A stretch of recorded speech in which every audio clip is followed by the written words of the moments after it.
Good morning and welcome to the Sunday Morning Sports Podcast. I am your host, B.A., along with my other co-host, Keith Engel, James J. Train Martin, and Jack Hurst, without echoes. Listen, I apologize. I don't know how painful it's got to be hearing me one time, much less two or three times. So I'm glad to be back. Hey, we missed you both those times, though, sir. So Yes, sir. It wasn't thought of in the show. Hey, if you just woke up this morning and catch the news, you're going to see something that happened before you went to, well, if you went to sleep early, you wouldn't have caught it. The sought-after trade of the MLB has happened. Tarik Skubal, two-time Cy Young winner, got traded from the Tigers to the Dodgers for three prospects: outfielder Zyhir Hope, right-hand pitcher River Ryan, and right-hand pitcher Brady Smith. Skubal owns a 2.79 ERA, a 0.91 WHIP, and 116 strikeouts across 96 and two-thirds innings. Let me tell you something. On that note, you remember that if you ever look at the promo, if you ever look at the intro, we probably will be playing another intro like that again with the Dodgers winning the World Series, because it seems like they're always in a position to win a World Series in these last couple of years. So this is probably going to make a case for them winning this year a lot stronger. What are you guys' takes on this? They go for it every year. You got to listen. People think that Dodgers are bad for baseball, whatever, but they go for it every year. I don't think they're bad for baseball at all. Knock the Kings down. What I'm always amazed at, two things. They haven't even played all that well. They haven't played as well as they can play, and they still got the best record in baseball. They've had injuries. They've had guys who haven't played up to potential, like Kyle Tucker, but they're still the best team in baseball. They get better now, and they keep their organization is so deep. That's why they can make these moves. They're so deep. They don't deplete their minor leagues.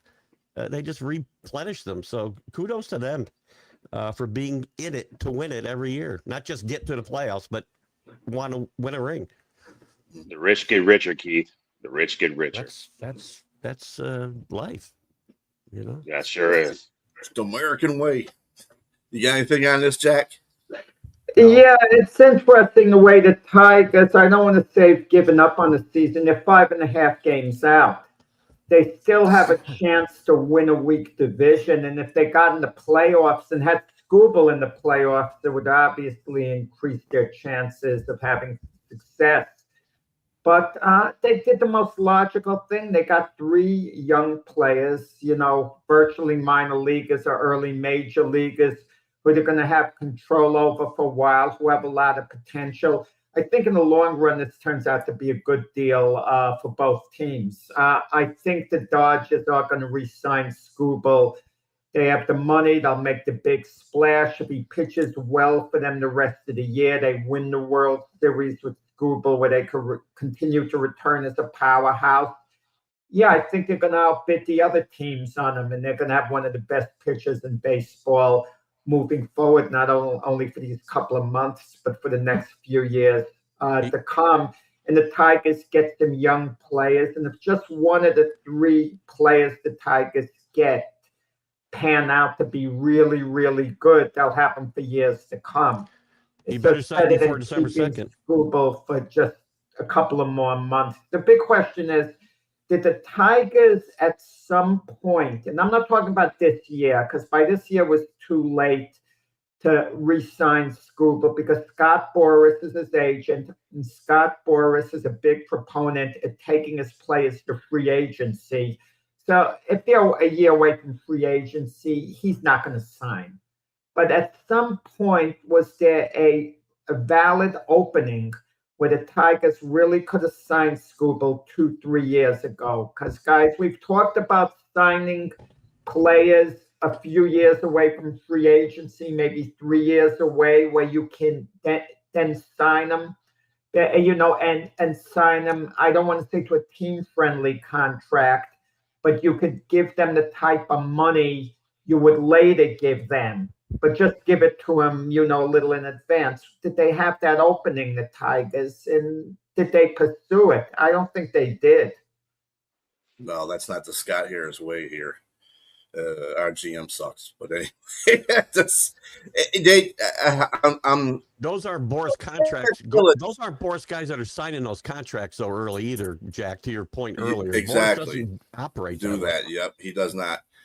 One and two. No. If you offer a player the type of money you would later offer them, okay?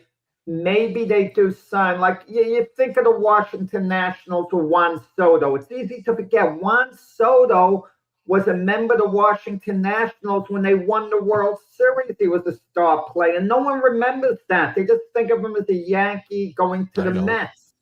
And then he went to the Padres in between.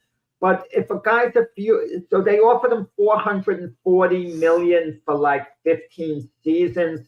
Had they offered him at the time $640 million over that period, maybe they could have signed him. There's a reasonable chance because later on you're going to offer him the extra money anyway. But take the gamble, empty the vault early. And if a guy's like 3-4 years away from free agency, yeah, there's a decent chance, they sign. Morning, Rick. Yeah, I think their best chances, the Tigers, of signing Skubal was last year, because that's when all the stuff started going down with him and what was going on for this year. That was their best chance. But again, management is something to be longed for here in Tigerland. So we'll see how these three prospects, like we still have Casey Mize and Gleyber Torres that are on dead contracts right now, that they could be traded by the trade deadline tomorrow, August 3rd. So we'll see what happens. Tigers are actually doing pretty well without them. They had a pretty good. They won the last two games. Of course, it was against Oakland A's, but hey, I'll take a win. I found it interesting they scratched Mize the other night. If they're going to trade Mize, then they're giving up in my mind. If they trade both Skubal and Mize, but they scratched them Friday night, didn't they? Or I think it was Friday. Yeah, night. they scratched them for Friday night's showdown, and that's the one that they did the bullpen pitching session from, and they actually won that game too, pretty big. If they do trade, I'm with you. If they start trading people that they know they can get into the playoffs with at least, and I know your opinion on just getting in the playoffs, you want to win everything, but I mean that's their mindset, to tell you the truth there, Keith. If they kept Skubal, they could have been a World Series contender in the American League if they kept Skubal, I think, because they brought up their best prospect the other day too. So this team isn't giving up, I don't think, as you said. No, they're not. They're not. They're just they're finding ways. They're finding ways, and these guys are coming up there playing really good ball too. It's not like you got a guy going out there batting 1 for 7 or something like that, and he ain't doing anything. Like Will Clark is or Mike Clark. He's doing really well. So he's a prospect that they brought up. He's doing really good. So I mean, they traded Rogers away, our catcher. So I mean, we got there's promise there. I don't like the refutes from people. I had to refute the arguments that they were showing after the Tigers have given up because they gave up Skubal. No, they can still make the playoffs without Skubal. They're just going to have to get that pitching staff together. That's all. But anyway. Enough of that. Other moves in Major League Baseball. The White Sox acquire right-hand pitcher Luis Costello in a trade with the Mariners for reliever Sir Anthony Dominguez, outfielder Nolan Jones, and catcher prospect Boston Smith. So that adds to Chicago White Sox rotation. They are at the top of the American League Central right now. So they're trying to do their best to keep that going. Chicago has been playing. White Sox have been playing some good baseball this year. So we'll see how long that. I expected to be better, but not lead the division. But I don't think Castillo's not that. At least this year, he's not that much better than what they're already throwing out there. Castillo's been struggling and kicking it around. I think they got him for his career 3.65 ERA with a 119 WHIP and 9.4 Ks per 9 innings. I think that's what they got. That's what they were looking forward to. I don't think they got him just for this year's problems, but they did get him for a long haul. So we'll see what happens with that one. Other notable trades was the Angels trading for the Rangers pitcher Angel Emadando. And they gave up Logan O'Hoppe and right-hand relief pitcher Chase. The hell you? Okay, something like It's not that noteworthy if you can't even remember the name, let alone read it. Smith. Okay? Well, Don't I worry can't about read it. my writing, Jack. I'm Yeah. sorry. That's what it is. Boston trades starting pitcher Conley early to Washington infielder Curtis Mead. And that should, those are the most of the trades that went on during the weekend or as trade deadline starts coming around here. So, any thoughts on any of these trades? Well, the Yankees made a move. Camilo Doval, who they got last year, relief pitcher, they traded to the Pirates for a couple of prospects, which was interesting that the Yankees were sellers, even though Doval has been a disappointment. He was really good in 2023, I think it was. He was an all-star. He just hasn't put it together, since he's come to the Yankees.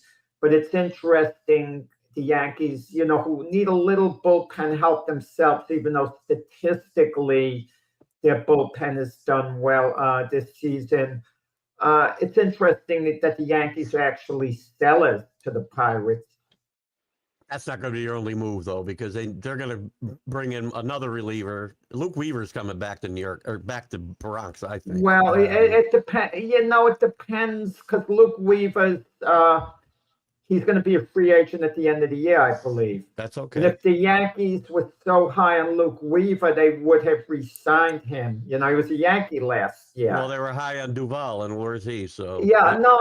Luke Weaver's had a great year. He's had a He's had a great great year year. for the Mets. And not only him, but Freddie Peralta and Clay Holmes, the Mets are going to look to sell off. And Peralta is interesting because he was a really quality pitcher for a lot of years with the Brewers. And he's just had a lousy year with the Mets this season. And if he could get back to being what he was, some team is going to luck out getting him. But if he's the same Freddie Peralta he's been this year, it's not good at all. But Clay Holmes got injured. He was pitching really well until then. he'll probably get traded too, right? So And Clay Holmes is a good deal. If you don't have to give up a great deal for him in your contending team, he might have as much value to whoever gets him as Skubal would have. If I'm the Milwaukee Brewers, whatever I was going to give up for Skubal, I would give up for Clay Holmes because I really think Clay Holmes might be able to match whatever Skubal does the rest of the year. if he's healthy, Yeah. that's Well, One trade you didn't mention, by the way, is Lane Thomas going to the Braves, which I think is an interesting move. The Braves have a history of making these guys, these platoon players, very valuable down the stretch. And Lane Thomas can hit a little bit from the right side. He hits lefties very well. So that could be a huge move in the National League where the Braves are trying to keep up with the Dodgers. So Yeah, just a word of note: the Milwaukee Brewers have just taken over sole position. Well, just for the moment, obviously, of the best record in the league. I didn't look this morning. My bad. Over the Dodgers, but yeah, it's a pretty good race going on between those two. Other than that, let's get some training camp football. Good old Jack's favorite stuff, training camp. Training camp. And training camp. The Niners. I think, in essence, they're a mess right now. They're not getting off to a good start for training camp. They're getting all kinds of injuries. Kittle is still on a PUP. Purcell is out for the year now. They had to sign Deebo Samuels, who is probably Done. 3/4 of himself, if anything, hopefully, for San Francisco's stake at least. Let's hope so. I know that's right, Danny. It's just I don't know what's going on with San Francisco. Their wide receiver room is really kind of messed up. We had this discussion yesterday. One of the days with Friday, me and James and Sonia. What do you think? San Francisco's projected to actually be competitive. I don't know about now, but what do you guys see for San They did it with Francisco? smoke and mirrors last year, so maybe they can do it again. I don't have a lot of confidence they can. You also got the Shanahan thing over their heads, which becomes more the majority to me every day. The majority of players and coaches seem like they're in ICU and hospice. Yeah. I mean, I don't know what to make of Pearsall. I mean, that injury, the same PCL injury he had last year in his knee, cost him 10 games, and now he's out for the season fully. That's been confirmed that he's out for the season. Christian McCaffrey, he's on and off every other year with injuries. We don't know about Trent. I'm not sure if any of you guys may know Trent Williams, if he's going to play or not. And of course, like you mentioned, Brian Kittle was out. And of course, the coach making bad decisions like he has been in Super Bowls. You know, maybe that's one of the reasons why they don't win any Super Bowls. I mean, Atlanta as well. I mean, I just think that, it's not a good situation for San Francisco as an organization right now, considering the injuries and everything else. You guys mentioned, like you said, they were on duct tape and termites holding hands last year, yet they still got to the playoffs. But it really showed when Fred Warner, he was out as well. You know, I mean, I'm pretty sure he'll be back this year, but and Deebo Samuels, there's a picture of him that's floating around online that was discussed that he showed up out of shape. But that just brings about the light of the level of desperation that San Francisco has right now, that they were willing to sign him and bring him back on for 1 year, $7 million. I don't know. I had high hopes for them before the season, before all this stuff started coming up, to compete in their division. But I'm not so sure now. With this, it may be too much to try to too big of a hill to climb. I mean, they're a little bit like baseball's Houston Astros. We've written the Astros off, it seems, the last few years. You know, their glory days are behind them. They had a great run, but they've never went away. And you look at the standings this morning, and the Astros in first place by a game and a half. We thought they were done early in the year. They were awful. It's finally over for them. And last year, the Niners surprised me. I'm a little reluctant to write them off for that reason. I didn't think they'd be as good as they were. And, you know, players injured, but they do get healthy. They do come back at various points. But you're right, James. The Niners are a mess. You look all over the place. And you wonder what Mike Evans is thinking. Yesterday, when we had our show, one of you, either James or Brian, one of you commented, the Buccaneers got rid of Mike Evans. No, they didn't get rid of Mike Evans. Mike Evans wanted to change the scenery. You know, he was pretty firm. He finally wanted to go elsewhere, not because he felt disrespected. He felt it was time for change, which is fine. All people entitled to have that, okay? But he went to the Niners. He's a veteran who still has something left. You would think he wanted to go to a Super Bowl contender, and Mike Evans was probably thinking the Niners were a Super Bowl contender. I wonder what he's thinking now. You get to training camp, and 9-8 would look great for the Niners this year. 9-8 and not make the playoffs. You'd think, wow, they did better than we thought. But guys are going to get healthy as we go along. Trent Williams is 37 years old.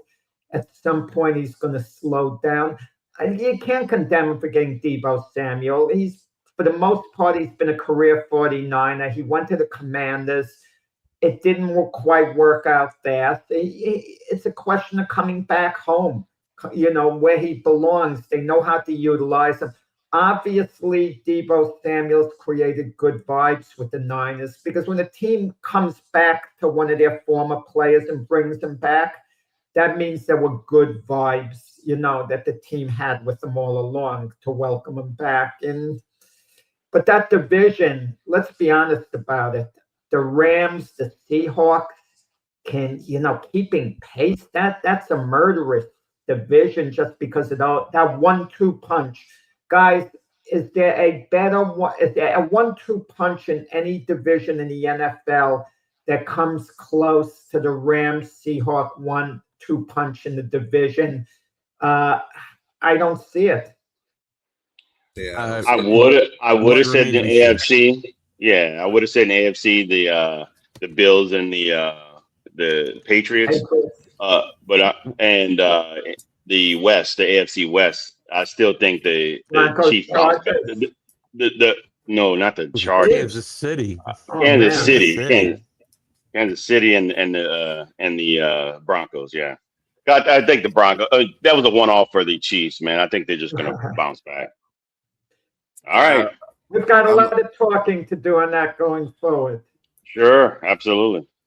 Yeah, I'm just not. I think that the 1-2 punch in the NFC West is probably the most of the NFL right now. Yeah, I agree with you. I'm just saying if I had to look at two other teams that are maybe close to that, those are the teams that I would select. But I agree. I mean, it'd be a consensus to think that those two teams in the NFC West are probably the best. And it's a beginning of the season. I mean, training camp is just starting, so I mean, there's a lot of things that we're going to hit and miss on early. You never know. San Francisco, we didn't see San Francisco doing much last year, but look what happened. They're well, Shanahan's playoff issues behind him. He's still a really good coach because anybody gets that team to where they got last year and put them in position at least, and they beat the Eagles if I remember right. So they're pretty well coached to get through what they got through last year. So I wouldn't write them off yet. It's a good coach, Shanahan. Let's make it sound like they're lacking in coaching. He's a real good coach. No, I just said he's the real. Well, I guess it was probably in response to me what I was saying, but I'm going to say this: it was probably more a shot at his playoff failures, not as his regular season failures. Right. He's nowhere near. He's an excellent coach. He's an excellent coach. And if he was a coach of the New Orleans Saints, there's no way I want to get rid of him at all. That's when you have somebody at that level that brings perennial winning, at least the majority of your games. It's hard to find that. You definitely want to keep something like that. As far as his playoff failures, I don't think he's ever lost to a team that's worse than him. He's losing to teams that are better than him. So there's that too. Yeah, true. Who? Russell Wilson. Who? Soon. Daniel says he's gonna make a lot of money in the booth this year, so he's not worried about playing football. Yeah, good for him. Russell Wilson, if he decided he wanted to continue, at best he could be a backup somewhere. I mean, he wasn't going to get. There was no logical way for Russell Wilson to revive his career as a starter. I mean, any backup could get an opportunity when the starter gets injured, play well, and you never know. I shouldn't say couldn't possibly revive his career, but logically speaking, he was given enough chances to revive his career, and it didn't quite work. I mean, look at this. Look at the ultimate quarterback trying to revive his career right now, how hard it is. Or more than one guy, like a Carson Wentz, a Mitch Trubisky. Okay, we're looking at that. Your guy, Will Levis, by the way, Keith, was in the news. He's claiming they're not 32 quarterbacks, meaning the amount of teams in the NFL who are better than him. Thank you, Jack. I was going to get to that. Right. I didn't know that. I'm sorry. Oh, no, you're good. No, that's good. Meaning that he should be a starter. Now, there's no way, and we talked about this competing for a job. There's no way Robert Saleh would say anyone is competing with Cam Ward. Not because Cam Ward is so good, because he's the golden boy, the number 1 overall pick in the draft a couple of years ago. You're not going to put him in a quarterback competition and risk diminishing him, even though Will Levis might still be considered a prospect, might possibly, okay? I don't think he is, but might. So now he's saying Salah, well, he's going to get to compete with, who is it for the number 2 site? Mitch Trubisky. Mitch Trubisky, I'm sorry. Mitch Trubisky, an old warhorse, the number 3 overall pick in the draft at one point in his career, drafted ahead of Deshaun Watson and Patrick Mahomes. So he's going to compete with Trubisky for the number 2 spot. Now, I can live with 2 guys competing for the number 2 spot a lot easier than I can for number 1. But is that a vote of confidence? Why doesn't Salah say, well, he'll get his chance to compete for the starting job, but Salah's smart, so he's not saying that. Well, why would he? That's crazy. I mean, Will Levis never said he should be competing for the starting job in Tennessee. He just said there's not 32 quarterbacks better than me in the NFL. That's what I'm he going said. to tell you this. I don't know how James feels about it, but because Keith is impartial. But James, if Will Levis, Not you know what he impartial. did in college, if he puts it all together as a pro, and it's possible he can, it is possible, he might actually be better than Cam Ward. I'm not saying he is. It's not far-fetched. You know, it's arguable if Will Levis puts it all together. Well, thank you for getting the book. That's right. Let's change the subject there. Let's change it. I got knocked out the way Mike thinks it. Look, I'll entertain that question.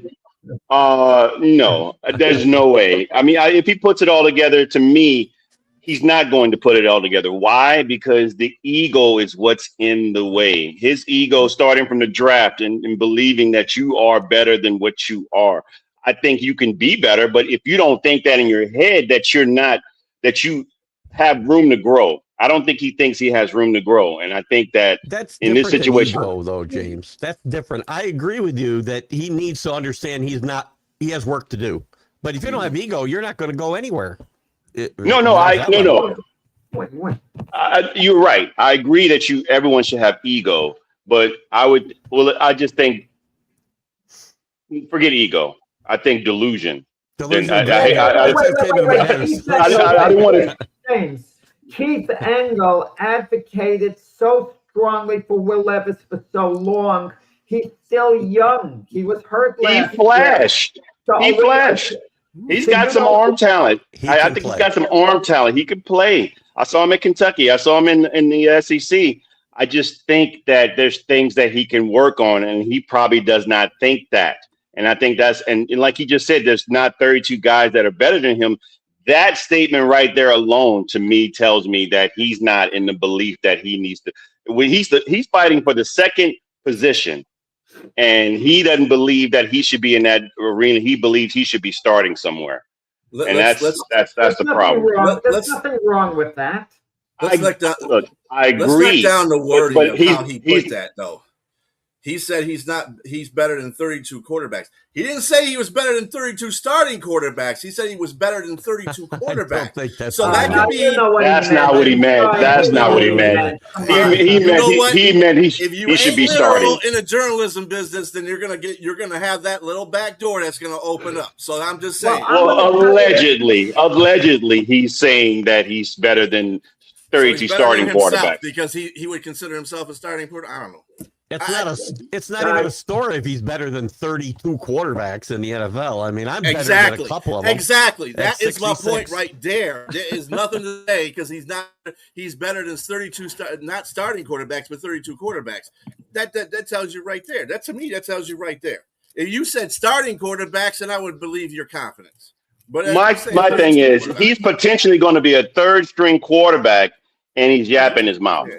He's buried.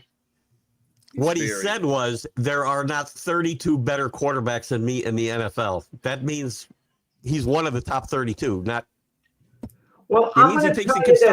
Again, you didn't say top and you didn't say starter, so I'm just taking his words as he said. Jack, you asked me a question. Would I take him? You did ask that question. Would you? No, not exactly. Let me put it another way. If you're the Arizona Cardinals and that's your team, you know, why you're wasting time with Jacoby Brissett? And now 100%. Jacoby Brissett is a nice career backup at this point. He's the type of guy I'd like on my team as a backup. You know, he could come in, he could win, he could do things. He's not a long-term solution. We know that. So I would bring in Will Levis, and in a way, I would let him compete with Carson Beck because neither's a number one draft pick. You know, neither's a blue chip prospect per se. In that case, I would maybe let them compete. And you take a fly on them between Will Levis and Carson Beck.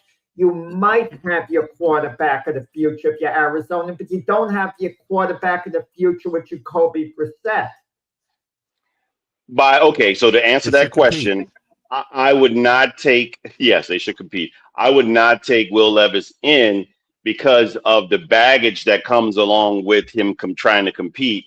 And Brissett, I know he just wanted a little bit more money. I think he understands that of everything you just said. I think he understands who he is and understands he's going to play right now until it's time to get that other quarterback in the position, which is Carson Beck. And I think Beck, obviously, I have a vote of confidence in Beck. I think he will eventually be, probably this year, he may be the starter and playing some games. Yeah. Well, all I can say is I get nervous when Jack says my full name. I get really nervous. But, Keith gets a little antsy with the quarterback position because he had a nice thing going with New England when Brian Hoyer was the backup, and he had contempt for Brian Hoyer. Jack, I was going to say that his name, actually, when you brought up Russell Wilson being a backup, he can't carry a clipboard as well as Brian Hoyer can carry a clipboard. So. Brian Hoyer actually started at Cleveland for a little while. People forget that. Didn't he also play in Houston too?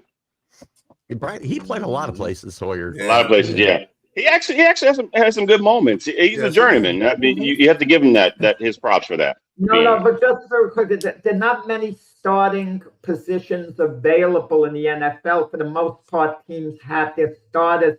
And next season, we're getting a nice quarterback draft coming out of college that are going to fill up the few vacancies. So there are not many opportunities. It's hard to break through as a starter. That's why you kind of wondered with Baker Mayfield, even if he has an okay year, where's he going to go next year? I mean, no one's going to lay out big money to make him a quarterback of their future. I was wondering when someone's going to bring up Mayo. Okay, so you don't like mayo in your coffee. I mean, hopefully nobody does, but I love it on a Philly cheesesteak. But Levis does. I mean, he does those. He was doing those Hellman's commercials for a while. Did. Yeah. But teams can destroy a quarterback with potential. I mean, look at the Lions with Hendon Hooker. Well, not Hendon Hooker. Let's get away from that. There's other quarterbacks that they have destroyed. Hendon Hooker's not one of them. Okay. They destroyed Joey Harrington's career, as far as I'm concerned, because he was a really good quarterback coming out of Oregon. So that's one of their quarterbacks that they destroyed. But they have a habit of doing that once in a while. Back in the day, being a Jet fan, Andre Ware, that's another one. Being a Jet fan, Jack knows all about teams destroying quarterbacks. So I'm a big believer you take a flyer on certain guys, like the Jets are doing with Cade Klubnik. And, when I say a flyer, the only way if I'm the Jets, I don't draft a quarterback next year, Cade Klubnik has to be outstanding. And you have to be now fully committed to him as your future quarterback. If he'll get his opportunity to get in at some point this year. And if he's like he was at Clemson the year before last, you might think, wow, this guy really does have it. Okay, that would be the only way. I mean, these quarterbacks tend to tease you a lot of them at times. They look good a few games. It, James, with New Orleans Saints, I mean, even a guy like Spencer Rattler. I mean, he's got ability. Maybe he could be a starting quarterback in the league, but you can't afford to find out. You're not going to invest the season in him. So you keep him on the roster. Look, guys do revive their careers. Look at Geno Smith. He had some good years at Seattle. Guys revive their careers at times. I mean, Manziel did it. Even Sam Darnold did it. I mean, that's the ultimate reviving of a career. Where did Manziel do it? I think he mistakenly said that. The Ohio Penal League? I don't know where he revived his career. Well, what? You said Manziel in the midst of that. Yeah. Manziel, had he been given a full chance and had he been completely focused, Manziel could have been a starting quarterback in the league. I gotta believe it. He had talent. He really did. Nah, I'm not so sure. That was his own doing. I think he had plenty of chances to do that. I think Yeah, he it was his own self-destructed doing. himself. Yeah. Yeah, but he So could I have. can't say he could. Yeah, you're right. He could have. But And right shot That's where himself in now, the ego got foot. in the way. and James, James that's an ego issue right there, Manziel. James could talk Yes, about without a doubt. with the Saints now. We have a number of quarterbacks in the league. There's not enough of a body of work. We have so many one-year wonders. And Schluck, however you say his name with the Saints, we don't know Shuck. how good he's really going to be. The Well, he's not Giants- schluck, sir. He's shuck. Shuck. Yeah. Shucks. Okay, I'll say shucks for him. But Well, we you don't such a know how good schluck. he's gonna be. The Giants are building around Jackson Dart. Who the heck is Jackson Dart? I mean, he's not. How good is he really? We don't know. I'm not saying. Well, where's Mac? Whoa, Linda, if we'll you're find watching out. out there, don't throw any We'll shots. find out. We'll find out this season. We will We'll find out this but season. we don't know. And look at all the quarterbacks who've had great 1 years. I mean, Can I- Jaden Daniels, I think he's going to be pretty good, but it's 1 year. CJ Stroud. Wait a minute. Explain to me where the Giants have actually built around Jackson Dart. He's got very little talent around him on offense, except for Neighbors, who's hurt. Where's the talent they built around him? They've done some things this year. They've done some things, but I agree with you. Last year, no. Offensively, really? Yeah, There's they nobody have this- there. Okay. This year, this year they haven't played yet. They haven't played yet. This year they've improved their wide receiver core, and That room is pretty weak, by the way, especially if Neighbors is hurt. Do you think Yeah. Odell Beckham is an upgrade over what they had last year?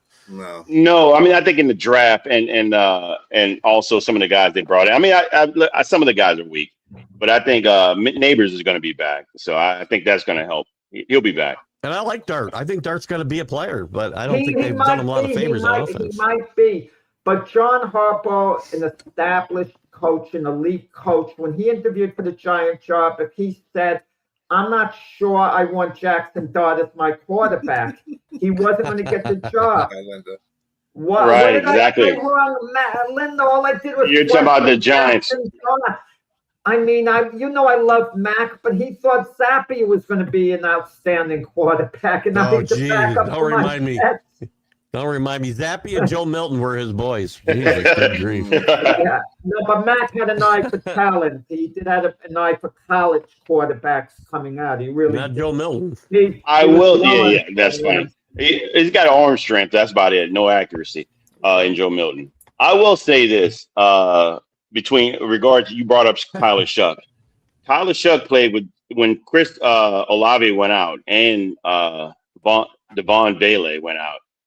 These guys was off the streets that he was playing with, and he still was lighting it up. So a lot of times you look at it when quarterbacks can do that with menial talent, you know that when they get talent around him, it's about to be on.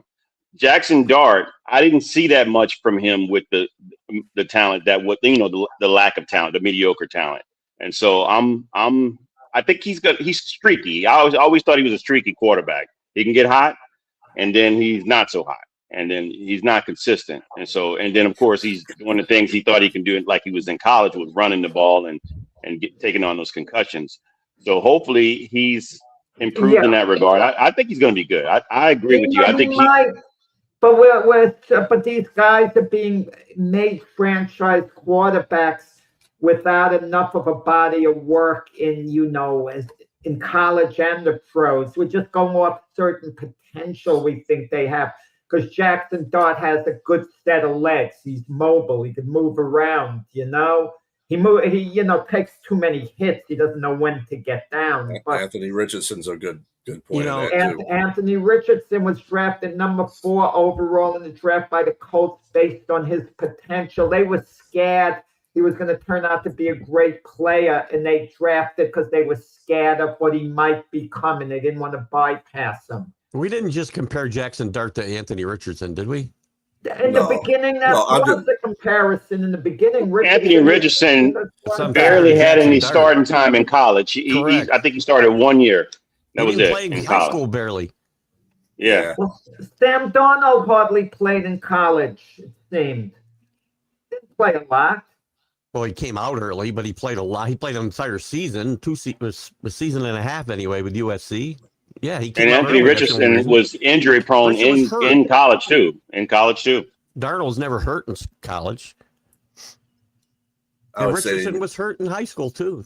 I would say Sony they need more than 2. I think they need about 3 to get. Well, NFL there'll be a job opening with the Steelers for quarterback next season. That's going to be a with Aaron Rodgers, play. Rick Eason's Will Levis. retirement. Yeah. Levis. Oh, key. I'm not giving up on the boy. I'm not giving up on him. Training camp injuries have been something of the newsworthy source. Rookie receiver Cyrus Allen of the Chiefs was carted off the field after a collision with teammate Care Elam, but after tests were concluded, it revealed a shin bruise, so he's good to go. I don't know this is before these guys get in the pads and are having all these injuries. I don't know. Is this alarming to you guys that there's so many injuries happening right now without even people being in pads?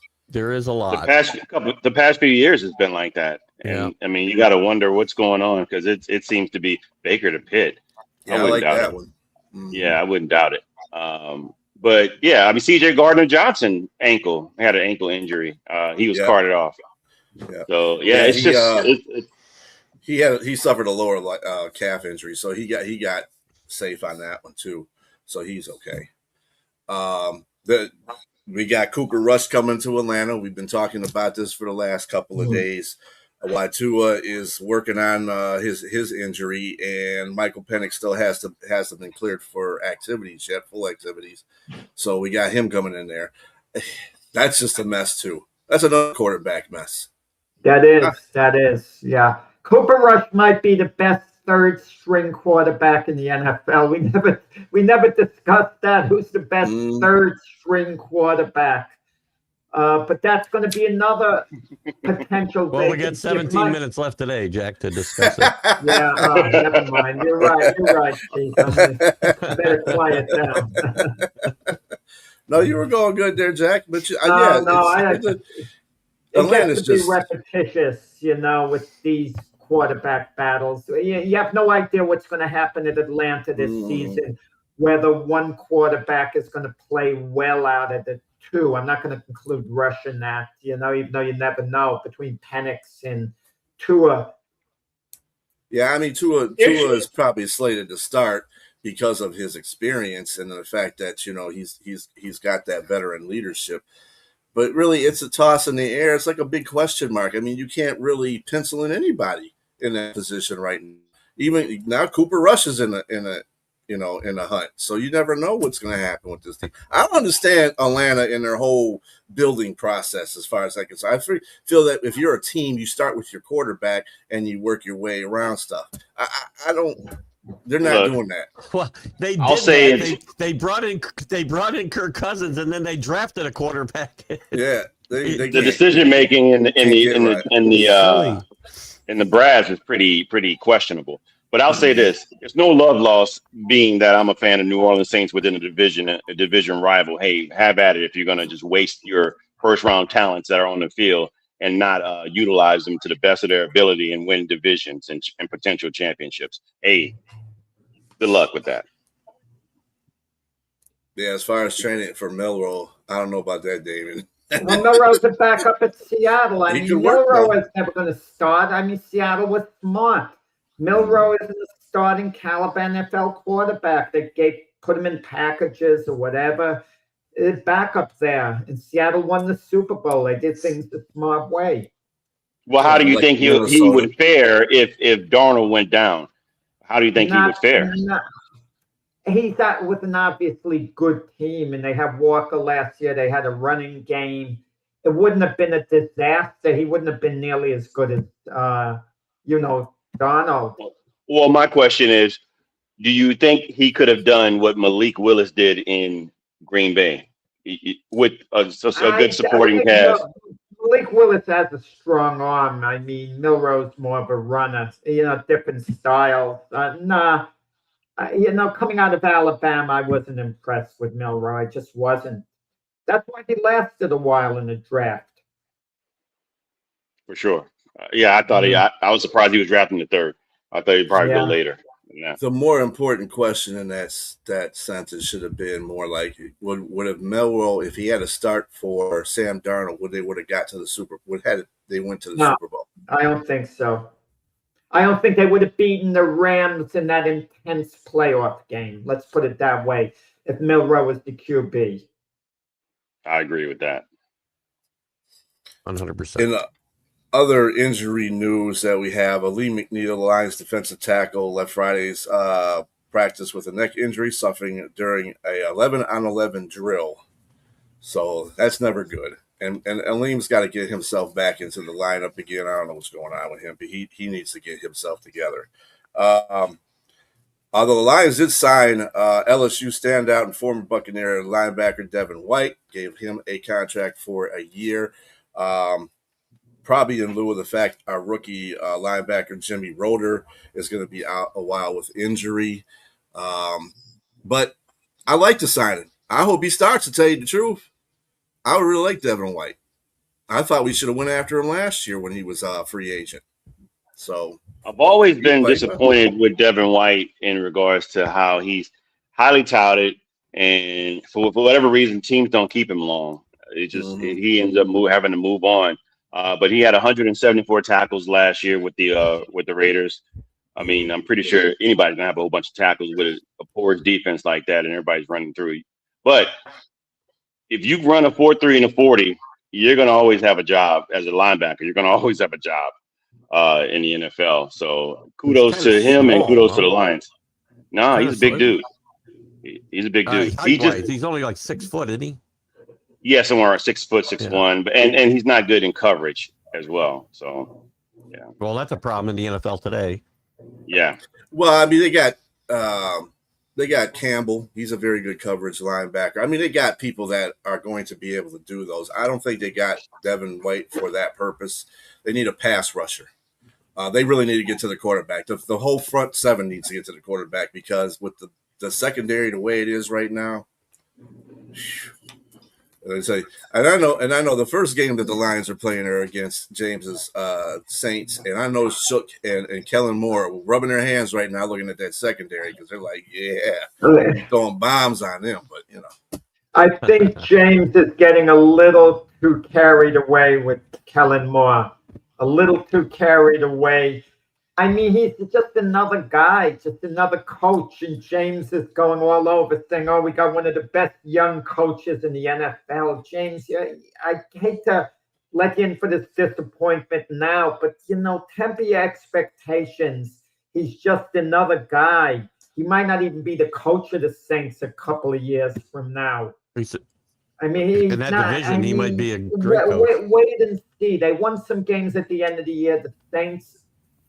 They had a good year last year, as far as I'm concerned. They were a lot better than I thought they'd be. What were they, 7-10? I thought they'd be like 2-15. 6-11. 6-11. Yeah. 6-11. Then regardless, I think they have a legitimate shot at winning the division this year. Okay, but let's hold off on Kellen Moore, for now. Yeah, exactly. I'm getting carried away on my J train thought process. I'm gonna say, I'm not going to not get carried away. I see talent where it is, and I understand what it is. And I think Kellen Moore won a Super Bowl as an offensive coordinator, I think, and everybody started as an offensive coordinator. The guy you just said, Kyle Shanahan, he was an offensive coordinator that couldn't win a Super Bowl, 28-3. Sean Payton was the offensive coordinator. These guys, I see the same ability in this guy. And now he has his quarterback. I think he has his quarterback, and they provided talent around. They didn't just say, "Hey, I'm going to go out here and do this." They went on the free agency. David Edwards to shore up their offensive line to help with the guys they've already drafted. They got backup. They got a running back to go with Alvin Kamara. They got 2 star quality running backs in the backfield, and they drafted a wide receiver that's probably the best wide receiver in the draft class this year in Jordan Tyson. That is a mismatch for everybody. With Olave on the other side, man, come on. And you're going to have 3 tight ends. You drafted a tight end that looks good in college. You also have one that you got in Fan, and you have one that had his best season under Kellen Moore in the guy that we already had in Juwan Johnson, undrafted, by the way, as a wide receiver. Now you're talking, James. You talk about the Giants improving their offensive firepower. The Saints improved their offensive power around Shuck a lot. That's how you build around a quarterback. Exactly. And Jack, we're going to get you a Michael Jackson shirt that says "Want to be starting something" because that's what you are. No, he needs to get one that says. He needs to get one that says "Beat it." He needs to get one that says "Beat it." All right, get out of here. Let's not get carried away. Yeah, a lot of times you get these coaches. You're speaking of the Jets. Eric Mangini comes to the Jets. Oh, what a great coach. He's going to be there for years. Look what he's done. You point to this and that, and a couple of years later, he's gone. I don't think it's fair to compare the Jets to any other organization in the NFL. Maybe the Lions. We're talking about the NFL here, Jack. We're talking about the NFL, not the Jets. Oh, They don't even put them in the same sentence. And to answer your question, Damian, no, those are two different situations. The Barry never held out. He never was a holdout. He just played, and that's all Barry did. That's what made him one of the greatest players too, because he just played, shut up and just played. Gibbs, he's not holding out, is he? No, who Gibbs? Gibbs? He's not he's holding out. He's holding in. He's holding in. Yeah. Yeah. So he's is at Bijan training Robinson. camp, but he's not practicing. They're not practicing, right? So is I Bijan got you. Robinson. Right. But the problem is, and I have to side with Keith on this whole situation because I'm getting sick of players signing their 5th-year extension, but then you're going to hold out when you're 2 years away from your contract to be played out. That's just ridiculous. Come on. And I don't, these agents in their ear got to stop this stuff.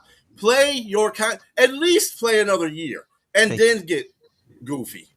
But don't sit there in 2 years. You don't have to use this every time.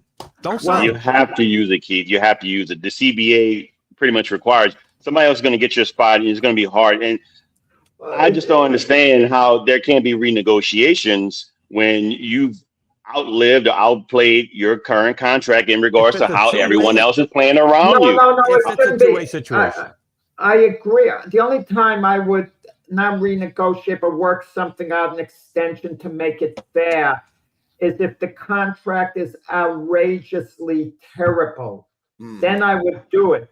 If a team has they made a good deal with you and it's not the greatest deal, but at the time you signed it, it was a good deal for you. You have to know you outplayed it. I mean, we've talked about. But these are guys on rookie contracts. These are guys that we're talking, that are on rookie contracts. No. I see your point. I agree with you, James. Like in the case with Scottie Pippen with the Bulls, you don't make him play 4 more years and be the 8th and 9th highest paid player on the Bulls. You just don't do that. Keith is a believer. We argued on our show when Magic Johnson signed a $25 million contract, $1 million a year. And other guys are getting paid 30, 40 million. 35 years ago. Says you have to honor that contract for the rest of your career. You have to, and then Kid says, what happens if you sign a 40-year contract? No one signs a 40-year contract. But these ain't 40-year contracts, Jack. These are rookie contracts. I use an extreme example. Let me ask you a question again. I agree once again, you sign a 12-year contract for $300 million and you get hurt after year 2. You going to give the money back? No, you're not. No, wait, $300 million, but that's $25 million a year. That's competitive already. I'm okay with that. Whatever the number is, Jack, the number's irrelevant. You signed a contract. Are you going to give the money back if you can't fulfill your contract? No, you're not. So wait a second. So if the Saints see Tyler Shuck now, and they sign Tyler Shuck to a 10-year, $30 million contract, $3 million a year, and how do you say his name? You're right. It's Tyler Shuck. And Shuck turns out, which he might be possibly one of the best quarterbacks in the NFL. You're going to make him play for $3 million a year the next 10 years. Well, you sign a contract. Well, the other elite guys are getting $60 million a year. You're going to make him play out the next 7 years of his contract at $3 million a year. Jack, that's irrelevant because those are rookie contracts they're working on. I can understand your argument for the fact that they re-sign him. That's a different thing. But That's you're what working I on a mean. rookie Okay. contract. But these guys they signed a 5th-year extension. If you're going to sit out and hold out, don't sign your 5th-year extension. That's goofy, to quote James. No, my Come thing on, James, is, that's goofy. I agree with you, except if the money is not guaranteed. I can't get on a guy to play because if he gets injured, he doesn't get a penny. They could cut him. Not if Don't it's sign guaranteed. a 5th-year extension then. That's all I'm The saying. team just Bijan does and Gibbs. guarantee the money. Guarantee the money. It's still a team-friendly deal. I'm only talking about guaranteed contracts, by the way. I'm not talking about teams that don't have to pay out. If they sign the 5th year and they get hurt, they still get paid that money. Depends on the contract, I think. Mm-hmm. Yeah, I guess the question, I mean, for context, like what Jack is saying, would they get that money if they were to get hurt? Would they get the 5th year guarantee money? I don't know. I don't They know. don't get Again, it. I think it's a don't blame them case-by-case for basis. holding out. I don't blame any player for holding out if money isn't guaranteed. The money's not guaranteed. I'm all for the holdout. I've only talked about guaranteed contracts when I've had this conversation or argument, however you want to classify it. Vita Vea. Only guaranteed money. Wait. Vita Vea's on the Buccaneers. He has 1 year left on his contract. He's going to probably be a Hall of Fame. I think he will be at least. That's debatable, though. Okay, 17 million left. He's being underpaid at 17 million a year. Yeah, most definitely. 18 guys are getting paid higher than him. I think normally he absolutely should play and honor that contract. 17 million is still significant, even though it's vastly underpaid. But none of the money is guaranteed on that 17 million. So I support his holdout. If I'm the Buccaneers, it's not guaranteed. No, none of it. None of it. Well, that's and that is a specific case where 1 year I can understand that. And Vita Vea is being underpaid. He is. I mean, that's an agreement throughout the whole league. He's going to go get, if he goes somewhere, they're going to pay him what he wants. But this is a case of two rookies. Well, they're not rookies anymore, but two guys that are on their rookie contract that signed their 5th-year extension. Stop signing 5th-year extensions if you're going to hold out. If you know that's going to happen, don't sign it because you're still 1 year. Play that 1 year then, and then hold out. I can understand.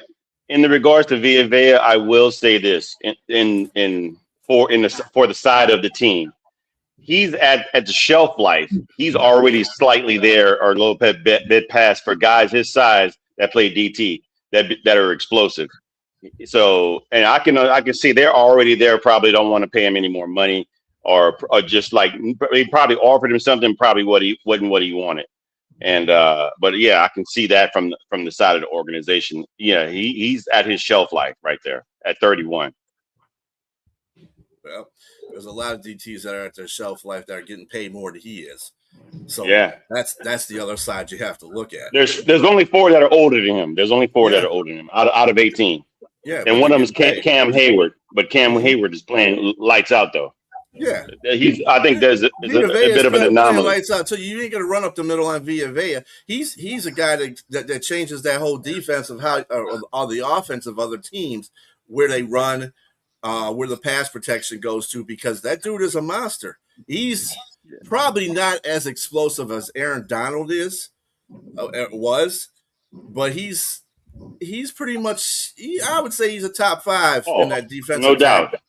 I've seen him shelf life. Twice a year. His shelf life. Leave Jack alone. Leave him alone. That's anyway, not cool. Jack is listen, none of my teams are doing well, so yeah. All right, so we're gonna conclude this show because we got to get to Keith's show, Stream of Consciousness next. Everybody have a great Sunday. We will see you next Sunday at 8 a.m. Peace, everybody. See you, gents.